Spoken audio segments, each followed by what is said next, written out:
Assalamualaikum warahmatullahi wabarakatuh. Perkenalkan, nama saya Muhammad Arafid dari Prodi Akuntansi Universitas Mercu Buana Yogyakarta. Di video ini saya akan membahas materi tentang digital media yang merupakan tugas pada mata kuliah komunikasi bisnis yang diampu oleh Ibu Diana Airawati. Pada bab ini kita memiliki 4 subbab materi, diantaranya yang pertama adalah digital media for business communication, yang kedua email, yang ketiga messaging, dan yang terakhir ada website content. Sosial media yang dapat dipilih oleh pebisnis diantaranya ada email, ada messaging, yang ketiga ada website content, podcasting, social network, ada wiki, ada blogging and microblogging, dan yang terakhir online video. Agar komunikasi bisnis dapat berjalan dengan baik dan sukses, dibutuhkan berbagai pendekatan penulisan, diantaranya dapat dilakukan dengan melalui percakapan atau conversation. Di conversation ini kita memberikan layanan kepada pembaca atau pengunjung dengan melayani via teks. Yang kedua ada comments and critics. Komen dan kritik ini dapat dilakukan dengan mengekspresikan kritik dan memberikan feedback kepada e-commerce terkait di websitenya. Yang ketiga, orientation atau orientasi. Orientasi ini tidak memberikan info penting atau key point untuk para pembaca, tapi lebih menunjukkan dan menceritakan kepada pembaca di mana pembaca bisa mendapatkan informasi-informasi penting yang dibutuhkan. Yang keempat ada summarize atau ringkasan. Di ringkasan ini kita dapat memberikan informasi mengenai perusahaan kita atau bisnis kita secara ringkas, sehingga pembaca atau pengunjung website dapat mengerti bagaimana bisnis kita dapat berjalan dan informasi penting lainnya yang bisa dimuat di ringkasan tersebut. Yang kelima ada reference material.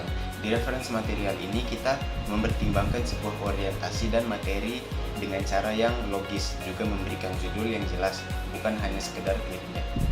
Yang keenam ada naratif. Naratif hanya bekerja dengan baik jika sedari awal kita memiliki sesuatu hal yang dapat menarik pembaca atau menarik keingin-tahuan pembaca. Yang ketujuh ada teaser.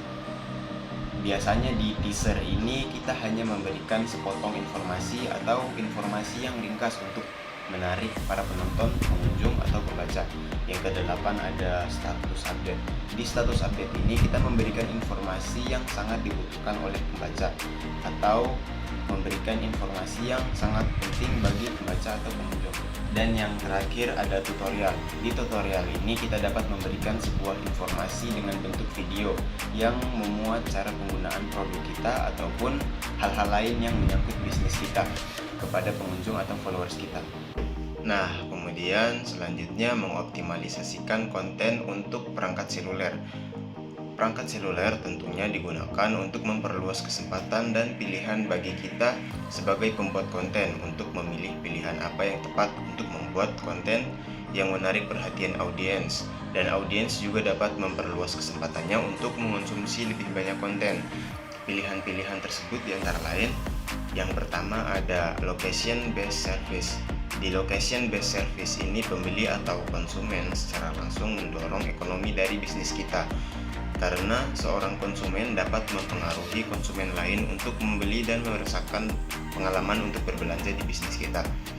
Yang kedua ada wearable teknologi atau teknologi yang mudah untuk digunakan.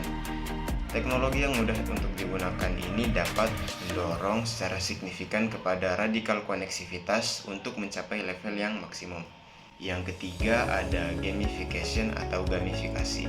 Dalam gamifikasi ini kita dapat menambahkan game ke dalam web kita, sehingga dengan adanya game dalam layanan web kita ini dapat menambah jumlah pengunjung atau juga dapat menambah ketertarikan pengunjung dalam web dan juga dapat menambah penggunaan yang berulang.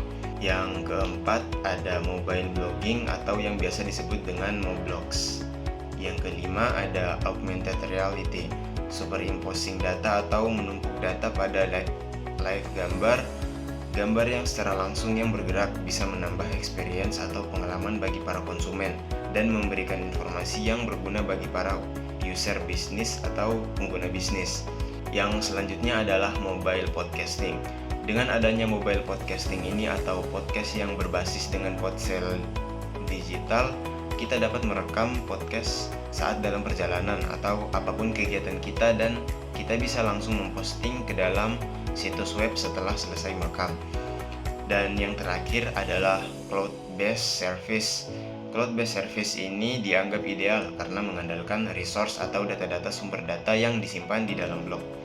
Ya, kemudian selanjutnya adalah email. Di sini ada 3 tahap dalam menulis email. Yang pertama, merencanakan pesan. Merencanakan pesan email ini bertujuan agar tujuan dari email tetap valid dan berkaitan dengan bisnis. Yang kedua, menulis email. Dan kita harus ingat kalau menulis email bisnis dan email pribadi itu beda. Harus lebih formal email bisnis, dan kita juga harus memperhatikan kualitas desain kita. Kita harus memperhatikan tata bahasa, ejaan, dan kita juga harus memperhatikan tanda baca. Kemudian yang terakhir yaitu menyelesaikan pesan email.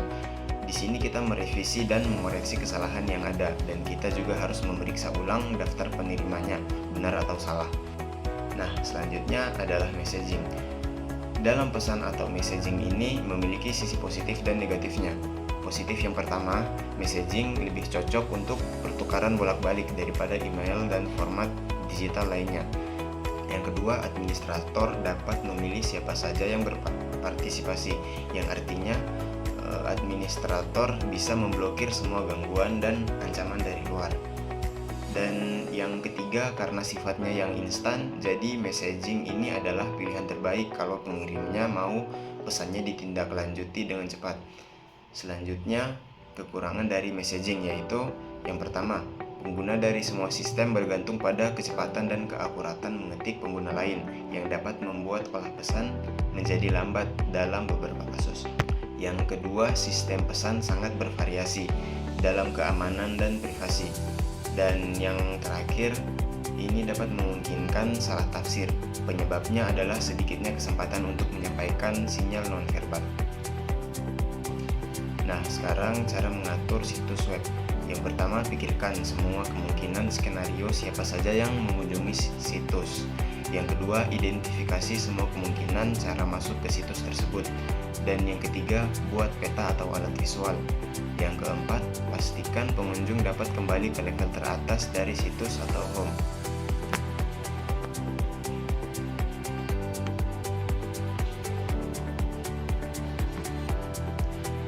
Dan yang terakhir, beri pengunjung pilihan untuk menemukan apa yang mereka inginkan. Kemudian selanjutnya menyusun konten situs web. Yang pertama, berhati-hati dalam membangun kepercayaan dengan audiens. Yang kedua, gunakan gaya piramid terbalik. Yang ketiga, bantu pembaca menyerap informasi dengan memecahnya menjadi potongan-potongan kecil. Yang ketiga, bantu pembaca menyerap informasi dengan memecahnya menjadi potongan-potongan kecil. Yang keempat, sajikan informasi secara ringkas. Yang kelima, gunakan tautan langsung dan simplas yang berfungsi untuk navigasi situs dan scanning konten. Dan yang terakhir, sesuaikan konten Anda dengan audiens global. Nah, tadi itu adalah penjelasan singkat tentang digital media. Sekian dan terima kasih.